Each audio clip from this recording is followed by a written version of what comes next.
Эхлэл 46 дугаар бүлэг. Тэгээд Израиль хамаг хөрөнгөө хогшлоо авч хөдлөөд Бершабад ирж эцэг Исаакийнхаа бурханд дахил өргөв. Шөнө нь бурхан Израильд үзэгдэж Якова Якова гэж дуудахад Яков би энд байна гэж хариулв. Бурхан би бурхан байна. Чиний эцгийн бурхан байна. Чи Египт рүү явхаасаа бүү ай. Би тэнд чамайг агуу үндэстэн болгоно. Би чамтай хамт Египтэд очоод чамайг заавал буцааж авчирна. Йосеф өөрийн гар дээр чамайг нүдээ аниулах болно гэжээ. Яков Бершабагаас хөдөлжээ. Израилийн хөвгүүд эцгийг нь авчруулахаар фараоны илгээсэн тэрхэнд эцэг Яков болон эхнэр хүүхдүүдээ суулгажээ.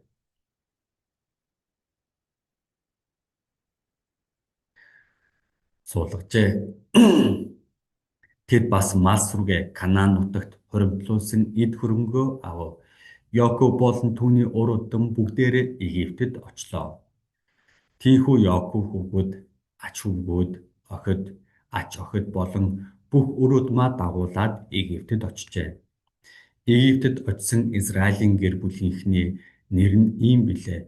Яков болон Яковын уган хүү Ребены хүүгүүд Ханох, Паллу, Хезрон, Карми. Симеоны хүүгүүд Емуэл, Ямин, Охад, Яахин, Зохар, Канаан эмэгтэйгээс төрсөн Шаул. Левийн хүүгүүд Гершон, Кохат, Мерари. Юдагийн хүүгүүд Ер, Онан, Шела, Приз, Зера нар бөгөөд харин Ер, Онан хоёр Канааны нутагт өгчээ. Презийн хүүгүүд Хезрон ба Хамул. Исахарын хүүгүүд Тола, Пова, Йоб болон Шимрон. Зебулоны хүүгүүд Серед, Елон, Яхлeel билээ. Эд бүгд Паддан, Арамд, Лиагийн Яковт төрүүлж өгсөн хүүгүүд бөгөөд түүний охин Диана, түүний охид хүүгүүд бүгд нийлээд 33 хүн байв. Гадийн хүүгүүд нь Зефион, Хагги, Шуни, Есбон, Ери, Ароди, Арели билээ. Ашерийн хүүгүүд нь Амна, Ишва, Ишви, Берия, тэдний охин дүүн Сера болоо. Бериягийн хүүгүүд нь Хебер, Малхиэл хоёр. Эдгээр нь Лабан өөрийн охин Лиад авч өгсөн Зилпагийн Яков төрүүлж өгсөн 16 хүн билээ. Яковын эхнэр Рахелийн хүүхдүүд нь Йосеф, Беньямин хоёр юм. Оны дахилч Потифарагийн охин Асенатаас Египт нутагт Йосеф төрүүлж өгсөн Манасе, Ефраим хоёр. Беньямины хүүгүүд нь Бела, Бехер, Ашбел, Гера, Нааман, Ехи, Рош, Муппим, Ард билээ. Эд бүгд Яковт Рахелийн төрүүлж өгсөн хүүгүүд бөгөөд билээ. Бүх хүн нийлээд 14 юм. Даны хүн Хошим. Нафталийн хүүгүүд нь Ихзeel, Гуни, Езер, Шилем. Эдгээр нь Лабан өөрийн охин Рахельд авч өгсөн Билхагаас Яков төрүүлж өгсөн хүүгүүд бөгөөд бүгд 7 хүн юм. Египтэд Яковтай хамт ирсэн хүмүүс нь түүний бэрүүдээс гадна 66 хүн байв. Эдгээр нь бүгд Яковоос гарсан хүмүүс юм. Египтэд төрсэн Йосефийн хөвгүүн 2 бөгөөд Египтэд ирсэн Яковынхан бүгд 70 хүн болоо. Яков Гошен руу замжлуулахаар Юдаг урдаар нь Йосефт илгээж улмаар тэд Гошен нутагт хүрэлцэн иржээ. Йосеф сүй тавих тэргээ бэлтгэж эцэг Израильтайгаа уулзахаар Гошенд хурж очоод түүнийг хармагцаа хүзүүдэн авч хүзүүгээр нь тэврээд удтал уйлав.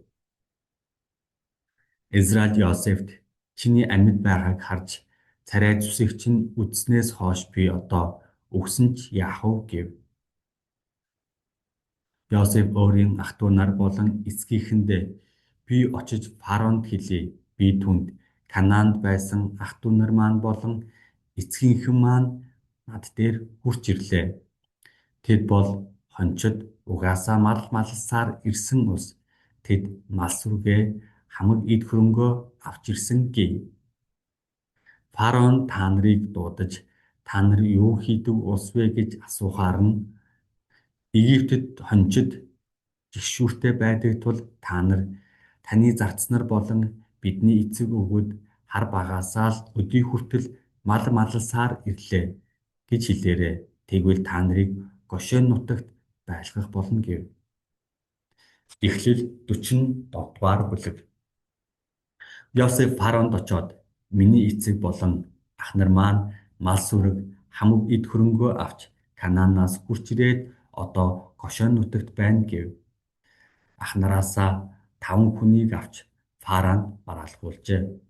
Фараон түүний ах нараас "Та нар юу хийдэг улс вэ" гэж асуусан тэд "Таны зарц бид ч бидний эцэг өвгөд ч бас хончид" гэв. Тэд бас Фараонд Канаан нутагт болсон хүнд хэцүү ган ачигт "Таны зарц бидний мас сүрэг бэлчээргүй болсон тул бид энд цагаачлахаар хурж ирлээ. Тиймээс зарцнаараа Гошен нутагт суулгаж өгнө үү" гэж хэлэв. Фараон Йосефт "Чиний эцэг болон ах нар чинь чам дээр хурж ирсэн байна. Египтийн нутаг чиний өмнө байна. Чи эцгээ ах нараа энэ нутгийн хамгийн сайн газарт суулга. Тэднийг Гошен нутагт суулга.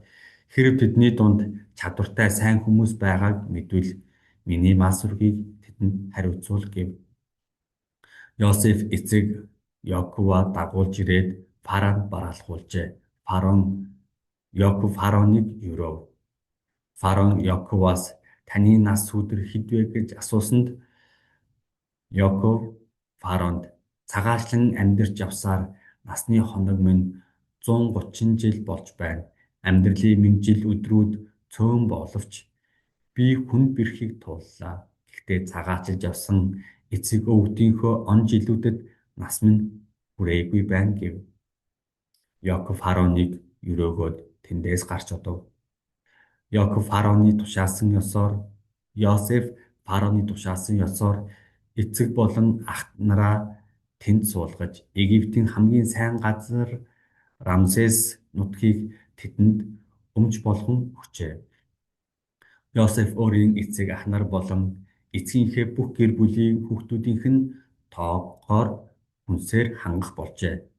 Өсвөл нь үлэмж нэрвэгдсэнээс бүх нутагт далах тариагүй болж Египт болон Канаан нутаг өсгөлөнгөөс болж үгээр нь туйлджээ.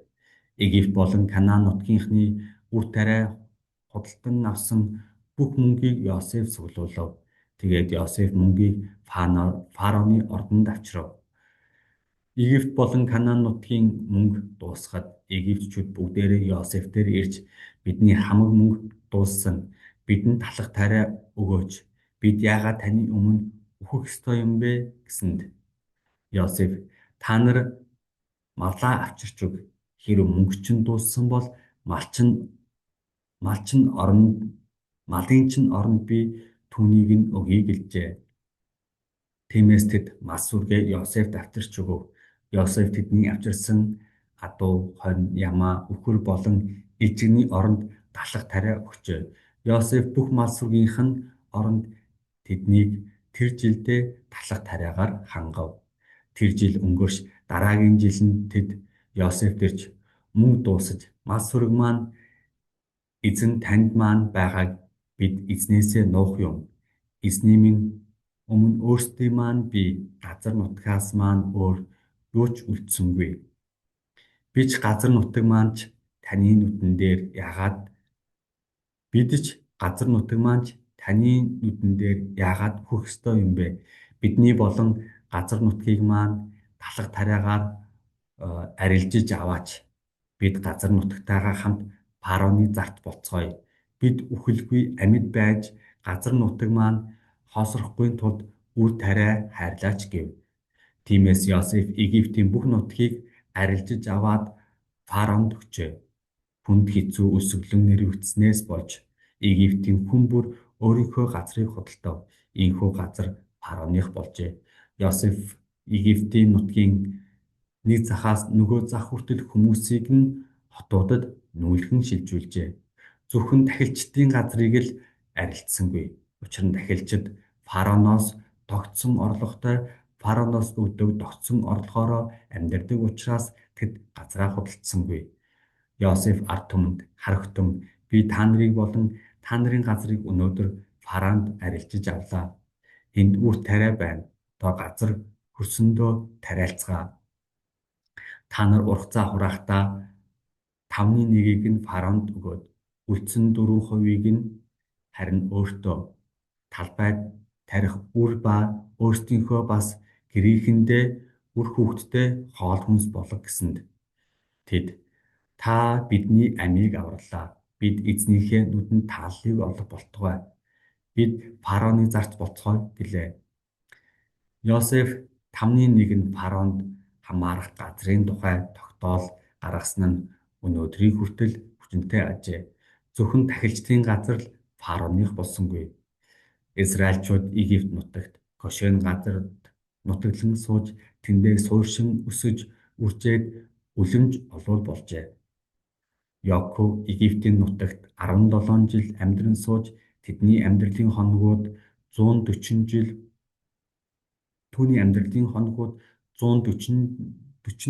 жил болов.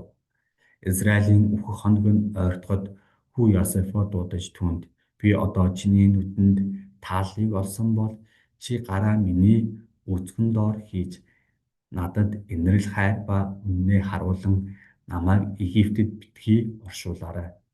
Харин өвөг дээдстэйгээ хамт нойрсох цагт минь чи намайг Египтээс аваачиж тэднийг нутгалсан газарт оршуулаарай гэжээ. Йосеф би таны үгээр хийн гэж хэлэв. Яков надад тангарал гэсэнд Йосеф түүнд тангарлаж Израиль орныхоо толгоонд ирэхэд цөгдөн мөргөв. Эхлэл 48 дугаар бүлэг. Түүнээс хойно нэгэн хүн Йосефт харагтун эцэг танд өвчтөй байна гэж хэлсэнд тэрээр Манасай, Эфраим хоёр хүүгээ аваад очив. Таны хүү Йосеф тань дээр хурч ирлээ гэж нэг нь Яаковт мэдэгдэхэд Израиль өөрийгөө хүчлэн орон дээрээ өндийн суув. Яков Йосефт төгс хүчит бурхан Канаан нутгийн Лизад надад үзэгдэж намайг өрөөсөн билээ. Тэрээр надад харагтун би чамайг өнөр өтгөн болгож улам олшруулах болно. Би үе олон ард түмнийг чамаас бий болгож энэ газрыг чиний үр удамд үрдийн өмч болгож өгнө гэж хэлсэн. Намайг Египтэд чам дээр ирэхийн өмнө Египтэд чамд төрсөн Эфраим, Манасай хоёр хүчин минийх Ребен, Симеон хоёр шиг минийх болно. Тэдний дараа чамаас төрсөн хүүхдүүд нь чинийх болно.